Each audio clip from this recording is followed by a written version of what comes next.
السلام علیکم ورحمۃ اللہ وبرکاتہ۔ معزز سامعین، ہماری قربانی سے متعلق گفتگو چل رہی ہے۔ 39 مسئلے بیان ہو چکے ہیں، 40واں مسئلہ بیان کرنا ہے، اور وہ مسئلہ ہے کہ جانور کو بے ہوش کر کے ذبح کرنا، اس کا کیا حکم ہے؟ یعنی کہ بعض دفعہ جانور کو بے ہوش کر دیا جاوے اور پھر ذبح کیا جاوے، تو اس جانور کا پھر کیا حکم ہے؟ یہ طریقہ خلاف سنت ہے یا سنت کے مطابق ہے؟ کیا مسئلہ ہے؟ یہ بیان کرنا ہے۔ تو فرمایا کہ ذبح سے پہلے پستول سے دماغ میں نشانہ لگا کر پھر ذبح کرنا، یا کسی بھی طریقے سے بے ہوش کر کے ذبح کرنا، یہ طریقہ خلاف سنت ہے، یعنی سنت کے خلاف ہے۔ سنت کا جو طریقہ ہمیں بتایا ہے وہ یہ نہیں ہے، اور اسلامی تعلیم کے خلاف ہے یہ طریقہ۔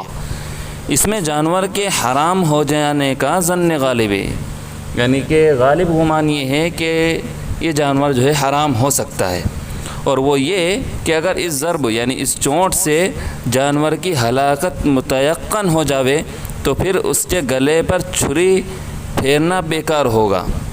یعنی کہ آپ نے بے ہوش کیا اور جانور ہلاکت کے قریب ہو گیا یا متیقن ہو گیا، آپ کو یقین ہو گیا کہ جانور ہلاک ہو گیا، تو پھر اس کے بعد اس کے گلے پر چھری چلانے کا کیا مطلب نکلے گا؟ گویا کہ جانور پھر حرام ہو جاوے گا، کیونکہ پہلے ہی آپ کے بے ہوش کرنے سے وہ جانور مر چکا ہے، پھر آپ بعد میں آپ اس کے گلے کے اوپر چھری چلا رہے ہیں، تو یہ چھری چلانا پھر بیکار ہے۔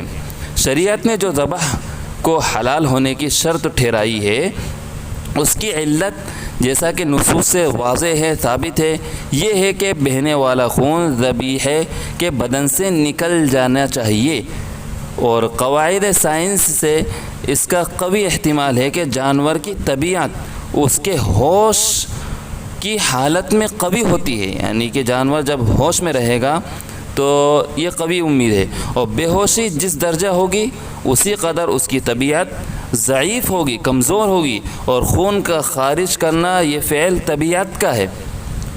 بات سمجھ میں آ رہی؟ یہ فعل خون کا خارج ہونا، خون کا نکلنا، یہ فعل طبیعت پر محمول ہے، طبیعت کا ہے۔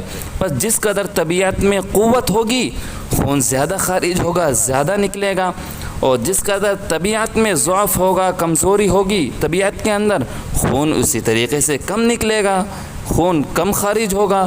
پس قصداً جان بوجھ کر طبیعت کو ضعیف کرنا، طبیعت کو کمزور کرنا، اس کے جسم کو کمزور کرنا، خون کم نکل دینے کا اہتمام جو صریح مزاحمت ہے مقصود شارع کی، یہ تو شرعی خلاف ورزی ہے۔ اور خون بدن میں کافی موجود ہونے کے بعد جب کم نکلے گا تو وہ گوشت ہی میں مل جاوے گا۔ جب خون کم نکلے گا، باقی خون بدن کے اندر رہے گا، جسم کے اندر رہے گا، تو وہ خون کہاں جائے گا؟ وہ گوشت کے اندر مل جاوے گا۔ اور جب کہ جانور کے خود مرنے سے پورا خون گوشت میں ہی مل جانے سے طب نبوی صلی اللہ علیہ وسلم کی منشا کے خلاف ہے، اور بے ہوش کر کے ذبح کرنے میں تو کچھ نہ کچھ خون گوشت میں ضرور شامل ہوگا، اور یہ شریعت کے خلاف ہے، اسلامی تعلیمات کے خلاف ہے۔ جو طریقہ ہم کو بتایا اس کے خلاف ہے، اور اگر کسی وجہ سے بلا تدبیر اختیاری ہو، اس میں مکلف معذور ہے، اس سے حرمت یا کراہت کا حکم نہ کیا جاوے گا۔ مطلب کیا ہے؟ مطلب یہ ہے کہ بغیر بے ہوش کیے، یعنی آپ نے جانور کو بے ہوش نہیں کیا، پھر اگر خون کسی جانور میں سے ذبح کرتے وقت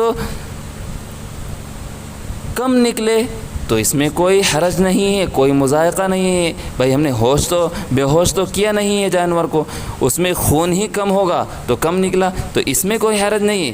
لیکن باوجود اس کے کہ آپ نے جانور کو بے ہوش کیا جبکہ اس میں نکلنے والا تھا خون زیادہ